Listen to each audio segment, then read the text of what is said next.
You can change the world. Learn from proven change makers from all walks of life. They'll show you how to raise money, invest for impact, and so much more. You can start small. Start today and never quit. You can change the world by strengthening your superpowers. Now, welcome to the Superpowers for Good show. I'm your host, Devin Thorpe. We're here today with Cody Soodeen. This is going to be a great conversation. Cody's the CEO and one of the co-founders at Cara Water. This is going to be a great conversation. Welcome, Cody. We're thrilled to have you on the show. Hey, Devin. Glad to be here. Thanks for having me. Uh, you know, Cara Water is doing one of those amazing things that we just kind of have to jump into this because it is so cool. But a lot of people don't even appreciate that this can happen, right? You're pulling water out of the air and even in dry climates. Tell us about the technology you're deploying. Yeah, that's correct. That's exactly what we're doing. We take the air and make it into what I call locally sourced drinking water. The cool part about that is our technology has a wide range of application. Like you mentioned, it is doing it in desert environments. We literally get customers calling us in Arizona saying, I'm getting a lot of water today and we're at a high of 13% humidity. And for me, that was surprising to hear. The technology is just such a wide range of application, so much we can do with it, so powerful. And I think being able to produce locally sourced drinking water is the future. It really is just kind of an amazing technology. It's been around for a while. People have been tinkering with this Yeah. for the better part of a decade. I started paying attention to this a while ago, and it is really compelling, exciting technology. Um, Commercializing this is proving a little bit challenging. What are the strategies you're doing? You've got a little bit of a go-to-market strategy that I think makes sense. Tell us about that. Yeah, sure. So, a big differentiator from the historical technology that has been trying to break into the market for the last decade or longer was, not to put myself on a pedestal, but I come from a different background. I'm an architect. I'm not an engineer. So I bring a different perspective to consumer facing products. People who have come before me have been engineers, and I love the saying, engineers think in squares and architects think in circles, meaning I'm more design oriented, I'm more consumer focused, where engineers are more technology focused and scientists and tinkerers. So when you present a consumer product that's meant for, to be in your garage or your closet, that's exactly what it is. It's not going to break into the consumer market. I came with a different perspective. I put a heavy design focus on our product and a unique perspective on technology application, not just the end result, but what is the whole journey towards the results. And that really resonated with the people. We have a sustainable impact, we have a social impact, we have a design oriented product. All of these different aspects are what allowed us to break into the market and to honestly become the preferred brand as well. So let's talk a little bit about your social impact. Obviously, there is some benefit to taking water out of the air anytime you do it, at any consumer's home. But most of us have, most of the people who are listening to this podcast have running water coming out of the tap that's perfectly safe to drink. What are the social impacts that you envision in the short run and the long run with your product? That's a great question. One of my favorite things to talk about these days, and it's not my favorite, it's actually one of the most critical things that not just I talk about, what we see in the news almost every day, are the new technologies are making us more aware of microplastics and not just our water, but our foods, our grains, our whatever in the air, everything we do. There's just a level of awareness that's happening right now that is making people aware of what they're consuming and putting into their bodies and how it can affect them and future generations. For example, I recently read a study that a group of scientists, it's kind of gross, but they studied donated placentas and they found microplastics. Get this, 100% of them means that we're born with it now. It passes through into the child, while they're still in the womb. That's Wow. crazy. And we don't even know what the side effects of that are yet, the long term effects of that. So this level of awareness has become more prevalent, and the curve has flattened out. So now for us, honestly, a big part of it is, I think, timing. We've come in at the right time. We have the right communications to educate people on here's the value of this technology, and the reception has been greater than it has historically. Again, I do think timing has a big aspect to play here. It's fascinating to think about these impacts. It seems to me, from reading some of the stuff that you put out on your website and on your offering page, and we need to talk about that here. But it seems to me that you have a long term vision for doing more in the way of social impact, maybe in making the product more accessible to people in other situations. Tell us about Yeah. that. Yeah, I mean, look, our goal, one of my favorite things reading about, or everyone's favorite, Elon Musk, they asked him, do you want to be the dominant player in the EV space? When he said that he wants to have the car industry be 50% EV by, I forget what year it was. And they asked him, do you want Tesla to be that? He said, no, I just want the EV space to be, I mean, the car space to be 50% EV. That's an ambitious goal. The same mindset that I have is that we need to divest from transporting water and invest into locally sourced drinking water, a decentralized version of it, so that you don't have to transport it, you don't have to bottle it, you don't have to package it, you don't have to use fuel to get it there. All of these benefits come from air to water technology like ours. So that is how I see the long-term social impact, is that we're able, one, to support local economy by providing locally sourced drinking water and stop transporting it from a very drained aquifer, thousands of miles away. Again, Fiji water comes from Fiji's artisan well, and you transport that across the ocean to all over the world. It's not practical. But for some reason, we've done this, and the water bottle industry is, I think, a $300 billion industry globally, and it's continuing to grow because of this awareness of what we're drinking. People are like, "Oh, well, let me drink bottled water because it's safer." But now we're finding out it's the complete opposite. It's actually worse for you. So that is what I envision, is the same transition that happened with the car industry to the EV, because it's sustainable, it's the right thing to do, is what I would like to see in the long-term goal for drinking water, to move towards air to water, for X percentage of the market. Yeah, that's a great goal. As you think about you're running a crowdfunding campaign now. Tell us about what a little bit about that. And I realize we have to be a little bit careful talking about things, not Sure. to talk about deal terms, but tell people how they can find the offering and a little bit about what motivated the crowdfunding campaign. Yeah, we're a consumer product. Our customers, our users have been our biggest supporters. So we wanted to give them and anyone else an opportunity to become a part owner in the business, to help us to achieve that mission, that goal of making locally sourced drinking water more accessible to as many people around the world as possible. And you can find us at startengine.com/offering/car water. And we've done pretty well to date. And, it's a great time to get in, to become a shareholder in the business, to have that opportunity. So we're really excited to have the offering live. It's doing really well. And we have past crowdfunding experience with, Indiegogo, which we raised $1.3 million there. So it's a great opportunity. It's a great product, and it's a great company to invest in, because we're doing something that's going to change the future of how we access drinking water. It is exciting to think about the role this plays in the future, right? In a world where ultimately this becomes quite affordable, you can see people in the developing world that have limited access to water using these technologies. Uh, there are all kinds of dry places, and a lot. There's a town here in California Mm-hmm. that has no water. I can, this changes the game for people. I realize it's an expensive technology now.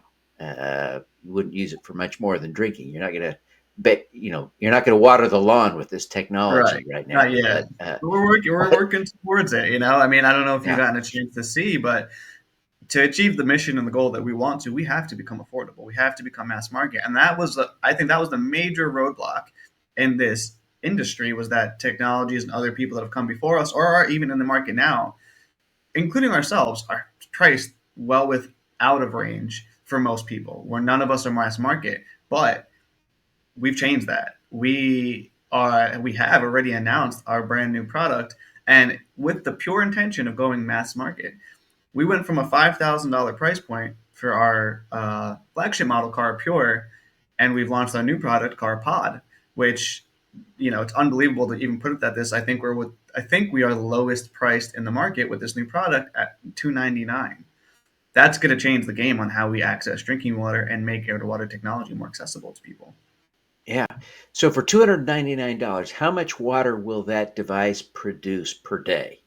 So that'll produce 7 bottles of water equivalent to, or 18 cups of coffee. So the cool part about this is that at the foundation of who we are, we're drinking water. That's what our goal is. But drinking water is the foundation of almost everything else that you consume. It's the foundation of soda. It's the foundation of coffee. It's the foundation of tea. It's the foundation of flavored water. It's the foundation of energy drinks. So we can apply our technology to so many spaces to increase our value, increase our offering to people, and disrupt other spaces. So what we've done with Car Pod, hence the name, is we've added a coffee pod feature where you can put in a standard espresso pod and make coffee out of it. So now it's dual purpose. You get 7 bottles of water, which still makes water, or you can use that water to make 18 cups of coffee per day. But you probably shouldn't drink that much. Yeah, that's a lot of coffee. But yeah, fascinating technology. Exciting to see and think about the implications. I want to circle back to something you alluded to a couple of times. That is your background as an architect. How on earth? Tell us about your career trajectory that took you from architecture to Carl Water. I love this what is it? What do they call it? Like the hero story or the origin story of how this all started. Because it's like Steve Jobs says, you can't see everything going forward, but you can by looking backwards. And now that I'm 13 years into this, Devin, I can look back and see how it all started and how we got here. And it's a really cool story. So when I was studying to be an architect in 2010, we had a class. Long story short, we had to do a standard research paper, but the professor was a little bit more forward-thinking than most people were. He suggested, hey, here's 3 TED Talks to watch before writing your paper or even studying to get some inspiration. We had to write a paper on emerging technology. I don't remember the other 2 TED Talks. I just remember the one, and it was by a guy named Michael Pollan, who's an architect in London. And he was speaking about something called biomimicry. Now, biomimicry is such a fascinating topic that's just expanding as even today, where we look at nature and we replicate its function, not just the aesthetic. So a solar panel replicates a leaf, like photosynthesizing. And there was a little beetle in this video that lives in the driest desert in the world called the Namibian desert. And it's a beautiful desert. It's a very iconic desert that if you saw the picture, you would know exactly what I'm talking about. This little beetle climbs up on top of a sand dune, and every 2 weeks, I think, like a gale force wind brings fog across the desert. The desert's actually a desert because it's next to an ocean. It created a low pressure system that removed all the humidity, killing all vegetation. It's a really cool desert. But that fog comes across the desert. This beetle's now perched on top of a sand dune. The fog will hit the shell of the beetle, and as the fog hits the shell, it starts to condensate.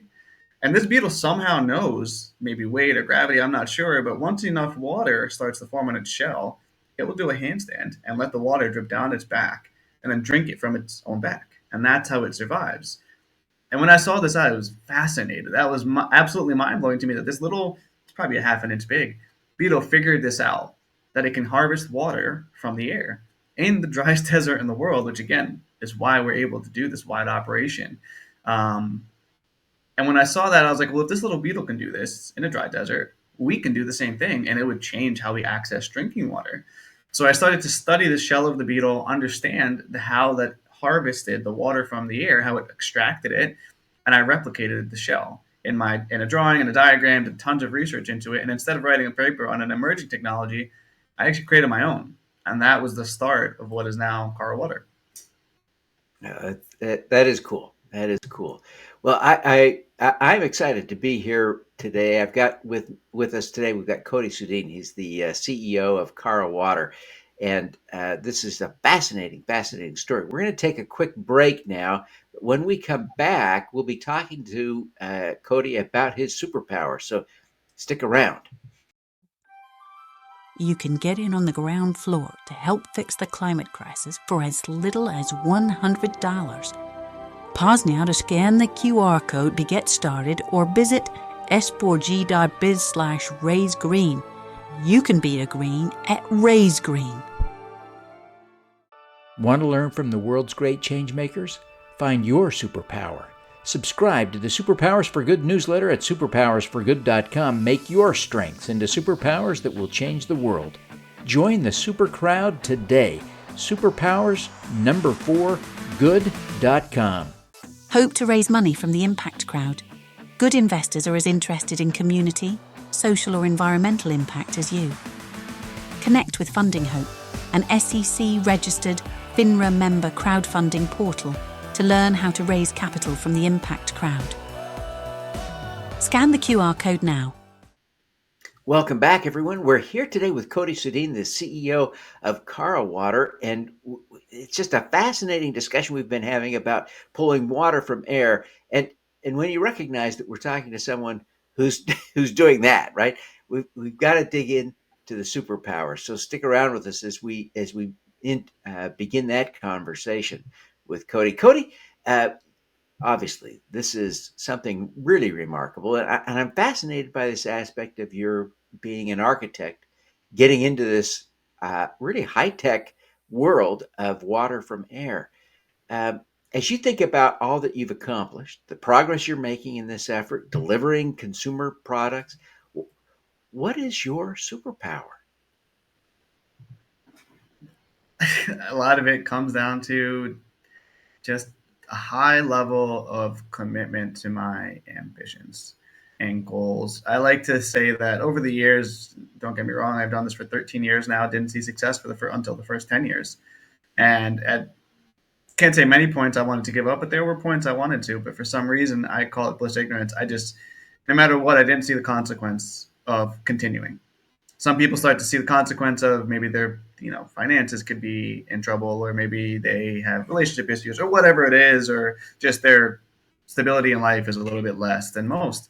I never really saw those issues, and I just knew in my head and my mind that I knew that I had to do this, because the part of the origin story is that I grew up with well water that was contaminated, and it affected my family's health. And I knew that if I was affected by this, other people were affected by this.